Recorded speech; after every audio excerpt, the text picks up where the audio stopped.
Fushata tashmë e konsoliduar dhe dëshmi e bashkëpunimit operacional që ka si objektiv parandalimin dhe goditjen e kultivimit të bimëve narkotike ka nisur zyrtarisht. Drejtori i përgjithshëm i Policisë së Shtetit Skënder Hita, në çelje të fushatës Lufta kundër narkotikëve, beteja dhe kundër dëmtimit të së ardhmes të shoqërisë tonë, prezantoi risitë e saj. Gjatë vitit 2026 do të rritet numri i fluturimeve, i orëve të fluturimeve, i numrit të personelit të angazhuar dhe i përdorimit të teknologjive të avancuara në monitorimin ajror që do t'i bëhet territorit të Republikës së Shqipërisë, me qëllim goditjen e kultivimit të narkotikëve.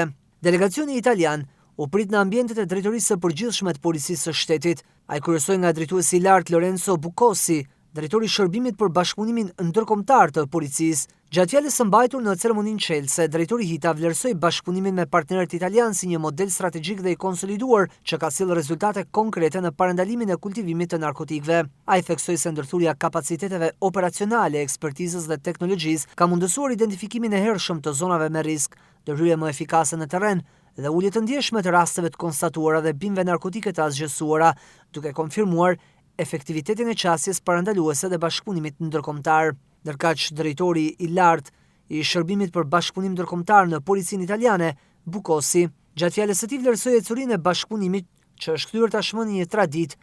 Ai ftoi drejtorin e përgjithshëm për një vizitë zyrtare në Itali, si dëshmi e angazhimit dhe vullnetit të përbashkët për ta intensifikuar më tej këtë bashkëpunim. Generali i brigadës franceze i kënaqur për rezultatet e arritura gjatë këtyre fushatave, theksoi se Policia e Shtetit ka qenë gjithmonë e gatshme për të verifikuar shpejt çdo koordinatë të raportuar nga shërbimet e Guardia di Finanza dhe për të ndërhyrë për asgjësimin në çdo rast të kultivimit të bimëve narkotike.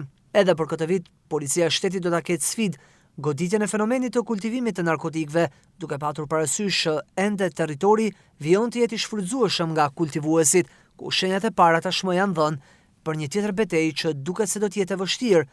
Në gjithë këto vite, Policia e Shtetit ka goditur me qindra raste të kultivimit të bimëve narkotike, duke quar para përgjegjësisë një pjesë të kultivuesve.